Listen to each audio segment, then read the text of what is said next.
Hi, my name is Jonathan Silito from Brigham Young University, and my co-author is Ezra Scutomi, who was a graduate student at Brigham Young University. I'm going to start my talk by reading a quote from a New York Times article from last month. A widespread outage on the video call service Zoom caused problems for students, teachers, and professors on Monday morning, the first day of classes for many schools and universities that are reopening online because of the coronavirus pandemic.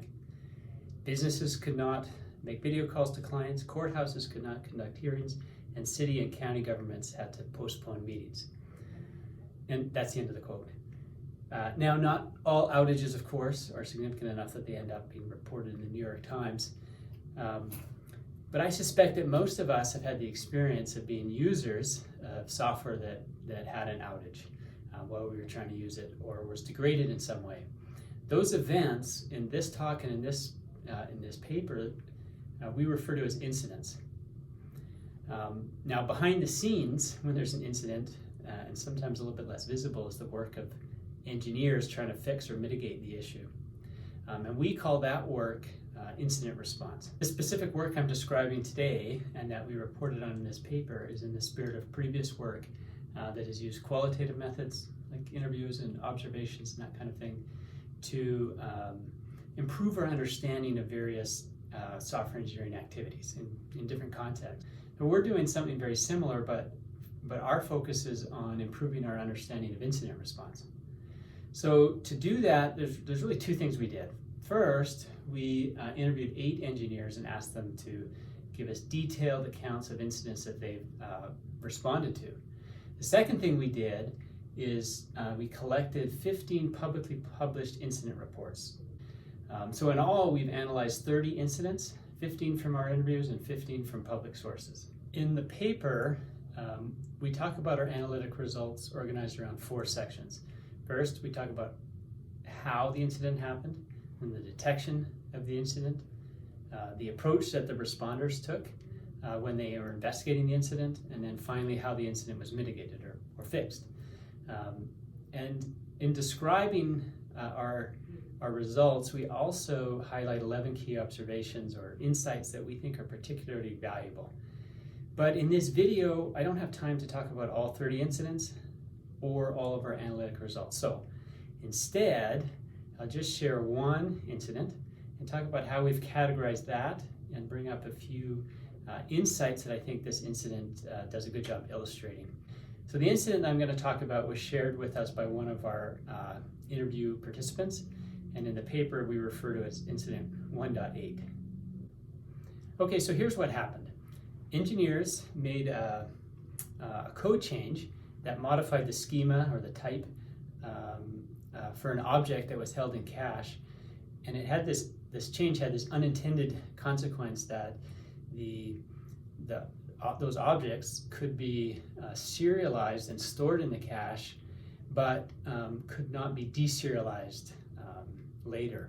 That is, when the code went to read an object from the cache and tried to deserialize it, it would throw an exception, making it essentially a really expensive cache miss. That code passed code review, it passed all the tests, and it was deployed. Now, as a little bit of an aside, nearly all of the incidents we've analyzed at least partially represent a failure in testing. And a key observation from this research is that one of the reasons for those kind of testing misses is that testing environments are not identical to production environments. There tends to be some kind of missing context. In the case of incident 1.8, the one I'm describing right now, the testing environment, unlike the production environment, used a local in-memory cache so that serialization and deserialization was not needed in order to pass all of the tests. Once this code change was in production, the proportion of objects in the cache that had this new and now unreadable schema just gradually increased. And obviously then the hit rate gradually decreased. And as a result, the latency or the response time began to increase until finally it exceeded some configured threshold and an alarm went off and responders were notified. But by the time that happened, this problem had been going on for several hours. The starting point for the responder that was taking a look at this problem was that latency was high and increasing, which it turns out, especially in this system, but probably in lots of systems, there could be really lots of different reasons for that. Many possible root causes for that symptom. So we characterized the detection of this incident as automated, generic, and late, where obviously the ideal would be automated, specific, and on time, or maybe even early. So the responder looked at the system dashboards to see if he could correlate the increase in latency with any other symptoms, any other metrics or changes in metrics. And he found two things. One, there was a code deployment, and second, he saw that there was a drop in hit rate, and both of those seemed to be at least temporally correlated with the incident. We call this type of investigation, or this investigation strategy, and in our analysis we call it an opportunistic strategy. The responder next began a systematic investigation of error messages in the logs and the source code that was changed, and eventually was able to find the defect. Now, we've seen that an initial opportunistic strategy can be used to get a more specific starting point to support a subsequent systematic investigation. And all of this, both the systematic and the opportunistic work, is strongly organized around the concept of a timeline. And it seems that this initial opportunistic approach tends to be quite successful as long as the right information is readily available. Now, I already mentioned that the responder pretty quickly identified the deployment as possibly the cause of the incident. And so before the more systematic investigation began, the first thing he tried was to roll back the deployment. But since the rollback doesn't clear the cache, the problem persisted and the rollback effort was abandoned. The mitigation that ultimately worked was to fix the issue with deserialization and deploy that fix.